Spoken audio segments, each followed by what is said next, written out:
के 2 पैरों से अन्याय के 10 सर कुचलने।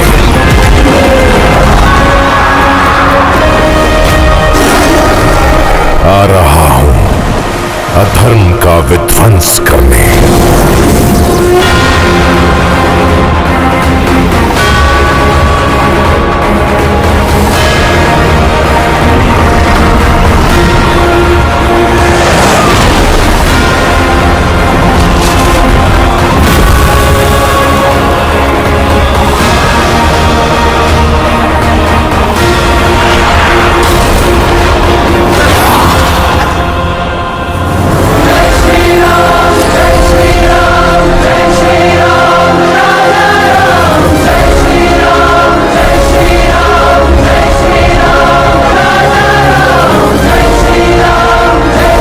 देखिए, ये जो विरोध हो रहा है वो एकदम सही हो रहा है और कभी भी इस तरह का कोई भी काम करेगा तो उसका विरोध होगा। उसका कारण ये है कि रामायण जो है वो हमारे गौरवशाली इतिहास का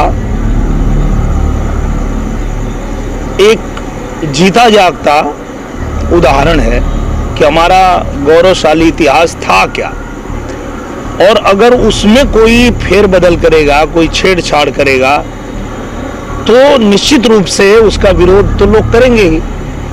क्योंकि जब रामायण की बात आती है और हमारे इतिहास की बात आती है कि हम लोग जो है वो कौन लोग हैं, तो जब हम अपने बारे में बात करते हैं तो हम ये कहते हैं कि हिमालय के आंगन में जिसे प्रथम किरणों का दे उपहार, उषा ने हंस अभिनंदन किया और पहनाया हीरक हार, जगे हम लगे जगाने, विश्व लोक में फैला फिर आलोक, व्योम तम पुंज हुआ तब नष्ट, अखिल संस्कृति हो उठी अशोक, एक निर्वासित का उत्साह दे रही अभी दिखाई, भग्न मग्न रत्नाकर में वहरा।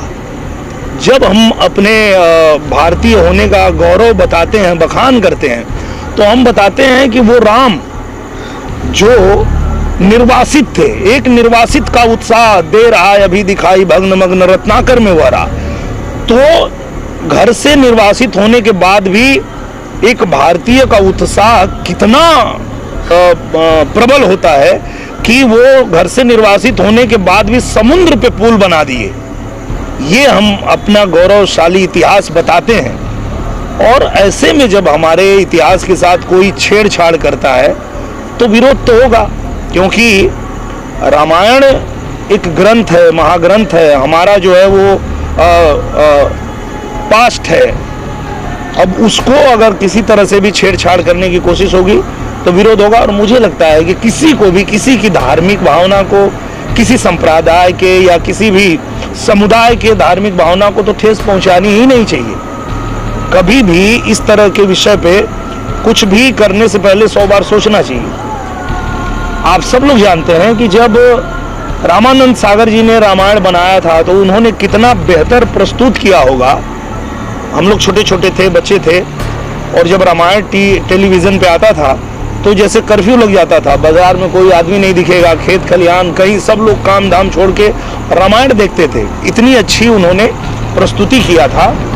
और अरुण गोविल जी जिन्होंने वो किरदार निभाया था राम का, वो आज भी कहीं किसी को दिख जाते हैं तो लोग उनके पैरों में लेट जाते हैं। ये होती है प्रस्तुति कि रामायण को इतना बढ़िया प्रस्तुत किया गया कि किरदार को ही लोगों ने सच मान लिया कि यही भगवान राम है। तो इस तरह की चीजें होनी चाहिए। अब इतने दिनों बाद, इतने अच्छे संसाधन होने के बाद भी अगर ये लोग इस तरह की फिल्म बनाते हैं जिसमें रामायण जो प्रकांड पंडित थे, इतने बड़े विद्वान थे कि उनको मारने के बाद खुद भगवान कहते हैं लक्ष्मण जी को कि आप जाओ और जा करके और कुछ उनसे ज्ञान सीख लो, बहुत बड़े प्रकांड विद्वान हैं, ऐसे विद्वान को आप छपरी कट एक हेयर स्टाइल में प्रेजेंट कर रहे हैं, तो ये तो टोटली गलत ही है। और इसका अगर विरोध हो रहा है तो वो होना ही चाहिए, वो कोई गलती नहीं है, विरोध होना ही चाहिए।